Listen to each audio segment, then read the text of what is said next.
Na verdade, assim, o quanto que você tem de informação, de dados dos seus clientes que visitam aquela loja, para você acertar na sua estratégia de visual merchandising mais adequada para ele. Né? Então essa que é a questão. Se você ainda não tem a parte anterior, né, de ter uma série de dados, de informações sobre o comportamento, sobre o que ele gosta mais, sobre o perfil desse cliente que visita a tua loja e tal, como que você vai gerar um ambiente, uma vitrine, um visual merchandising adequado, se você não sabe o que ele gosta? Eu também não sei. Precisa ter os dados antes. Então, vamos mostrar mais exemplos aqui. Agora a gente vai passar um vídeo. Eu selecionei esse vídeo aqui. Pode apagar essa luz aqui ou não? Para passar o vídeo? Esse vídeo, ele não tem a ver com o setor, né? Ele é um vídeo da Timberland, de calçados, mas ele mostra um pouquinho, ele ilustra um pouquinho isso que eu estou falando, de impacto, né, na vitrine. É lógico que aqui com uma coisa bem mais sofisticada, bem mais avançada, né, para quem já tem aí um investimento avançado, né, mas é muito interessante para vocês terem essa noção do que a gente está falando aqui de impacto de visual merchandising.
Bacana? Obrigada. Então, pessoal, aqui é só uma ideia. Pode ir para o próximo slide. Aqui é só uma ideia, né, para que vocês podem consultar também mais informações aí sobre esse vídeo e tal, mas isso já foi postado há um tempo, né?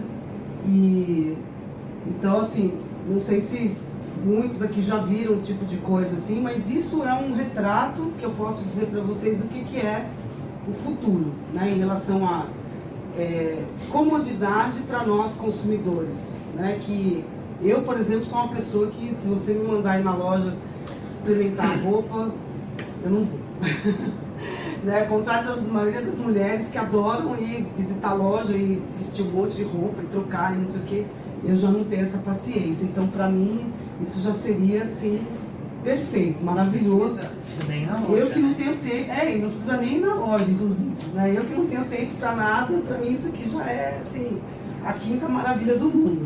Então, de novo, né, eu estou falando eu aqui como exemplo, mas estou dizendo nós consumidores, né, o tempo que a gente tem para ir numa loja, ir na outra, eu preciso comprar tal coisa para ir na festa e eu quero experimentar o vestido e tal. Então, assim, né? Nós estamos falando, isso aqui que vocês estão vendo, em países mais desenvolvidos, isso aqui já é muito comum, né? Em países desenvolvidos, nós aqui, nós nem imaginamos ainda o que vai chegar aqui, né? Aqui ainda está longe. A gente já está falando lá nos países desenvolvidos de não ter mais o aparelho na mão, né? A gente já está falando de óculos, em que você só vê aqui na sua lente, né? Não tem mais aparelho, não tem mais aparelho de televisão, não tem mais aparelho para carregar. Então, são coisas, como volto a dizer, de uma velocidade muito grande que está acontecendo nessa transformação digital, que não é só você saber se comportar na rede social, não é só você ter uma estratégia de marketing digital, é muito mais do que isso, né? Então, pode passar o próximo. Esse tema de visual merchandising, ele está muito ligado a essa coisa da tecnologia nova, né? Então, por isso que eu estou... a gente está falando do visual merchandising básico, que muita gente pensa, então é arrumar a vitrine e o chão, né? E não é, né? É uma coisa muito mais complexa, uma coisa muito além disso. Então, assim, as dicas aqui, né? Como que o lojista deve pensar nessa questão de visual merchandising, né? Poxa, faça um checklist, né, de tudo que pode influenciar na venda, né? Observe com cuidado e corrija o que não está bom na loja, né? Reforce o que está positivo, não se limite aos temas de clichês, né? Então, assim, todo mundo tem o negócio do filme ou da data comemorativa. Sim, isso também é uma coisa que faz parte, mas não é só isso. Não é só isso. Isso tem que pensar, né? Então, às vezes você tem uma coisa que está na moda, então você pode estar variando temas, né? Pode passar.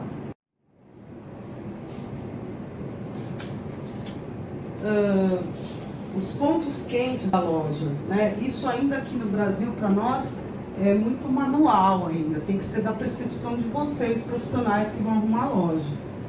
Mas no futuro, depois a gente vai mostrar o case aqui da Amazon, que mostra já que isso já é tudo feito eletronicamente, automaticamente, onde sensores, né, já vão detectando os pontos mais quentes da loja. Vocês sabem o que é os pontos mais quentes da loja? É aquele ponto que você tem que ter o produto que vende mais, quando a pessoa entra, qual que é o fluxo que ela tem, né, e aonde que você tem que ter as informações e os produtos que vendem mais. Né? E o que você vai fazer com aqueles também que vendem menos? Pode passar.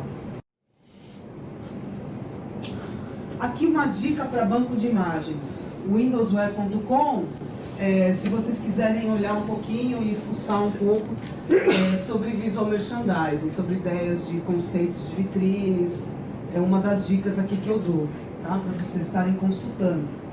Use as ferramentas de comunicação com tecnologia, né? Estima-se que em 2020 haverá 100 milhões de compradores usando realidade aumentada. Então, isso não é uma coisa que é para o futuro, é uma coisa para já. Né? Então, se você ainda não se familiarizou, se você ainda não entende como funcionam os aplicativos, se você não tem condições ainda de explicar para os seus clientes como utilizar essas ferramentas, você já é uma pessoa obsoleta. Né?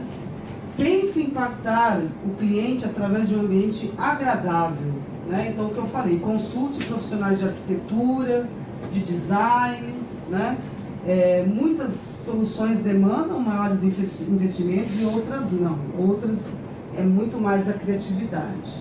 Mas a gente falando aqui de realidade aumentada, né, e tudo mais, é claro que se você vai criar um projeto específico, né, onde vai demandar horas de desenvolvimento e tal, é claro que isso é uma coisa que hoje ainda, os primeiros, né, que estão ousando a ter essas coisas, sempre são os que pagam a conta mais cara. Né? Você que acabou de lançar o celular Mega Blaster novo, tá? Os primeiros que compram sempre vão pagar mais caro. E assim funciona também com a realidade aumentada, com a realidade virtual. Né? Hoje em dia ainda é um tema muito novo. Então as empresas que vão contratar hoje para fazer um ambiente de realidade virtual, por exemplo, né? é uma coisa que você vai começar aí na casa dos 25, 30 mil reais para fazer um projetinho, né? Então é uma coisa que a gente tem que ter um pouquinho de noção. A ASBEA, que é a Associação dos Escritórios de Arquitetos, eles têm bastante arquitetos lá que podem ajudar vocês, então fica aí como uma dica, né? Pode passar o próximo. Bancos de imagens, aqui nós já falamos. Convencer o consumidor a entrar na loja. É isso, exatamente. Esse aqui é da revista Exame. Essa aqui é uma matéria da revista Exame, né, que fala também sobre isso. Uma pequena loja, como chamar atenção ao cliente. Então tem uma matéria aqui que depois vocês podem clicar e consultar, né? Enfeitar a loja exageradamente, disparar informações em massa, que é aquilo que eu estava falando, né, que se torna uma coisa que perturba, né? Aroma forte, música exagerada, você não sabe qual é o gosto musical da pessoa, aí você bota lá um pagodão, a pessoa curte rock and roll, você vai lá e bota um sambão, né? Então, assim, tudo isso, gente, influencia muito de forma negativa, né? Então tem que ter essas percepções, né? É importante ficar atento aí ao fato de que o consumidor ele está o tempo todo comunicando seus sentimentos e percepções, tá? Então é bem importante estar percebendo isso. Vamos para o próximo? Atmosfera, né? Então a gente estava falando lá dos arquitetos. Você sabe criar uma atmosfera na sua loja, no seu ponto de venda? Isso é uma coisa importante, né, que eu estava falando. Não é que às vezes você tem um bom senso, né, de arrumar uma vitrine. Bom senso é sempre bom. Mas assim, existem técnicas, gente. São técnicas, né, de você montar um ambiente da loja com essa atmosfera. A palavra atmosfera, né? Você tem que ter uma atmosfera para aquele cliente estar se sentindo confortável e tal, que é aquilo que a gente falou no slide anterior. Quanto mais a pessoa entra na loja e ela se sente à vontade, ela se sente bem, está dentro do sentimento dela de estar lá apreciando aquele momento naquela loja, né? Então você vai ter sempre um impacto de venda um pouco maior. Ela entrou lá para comprar uma coisa, mas se ela tiver uma atmosfera do ambiente agradável, ela vai acabar comprando mais coisas. Isso é uma coisa que vocês têm que refletir, que é muito importante. Então, esse senhor Peter Zumthor, ele é um arquiteto, né, e ele fala dessas coisas, e não só, né, para impacto de vendas na loja, mas na arquitetura em geral. Ele criou aí também várias situações aí em monumentos, em lugares do mundo e tudo mais, e que dão vários impactos sensoriais na mente humana. Quando você vê uma parede, quando você pisa num chão de tal forma, né? Às vezes não é nem o piso, é uma projeção e que dá uma sensação. Então tem várias maneiras aqui, né? Então ele fala corpo da arquitetura, compatibilidade mental, som do espaço, temperatura do espaço, luz nas coisas, objetos ao redor, entre compostura e sedução, tensões entre interior e exterior, níveis de intimidade, né? Então isso tudo faz parte aí de criar esse clima, esse ambiente da atmosfera aí do ponto de venda.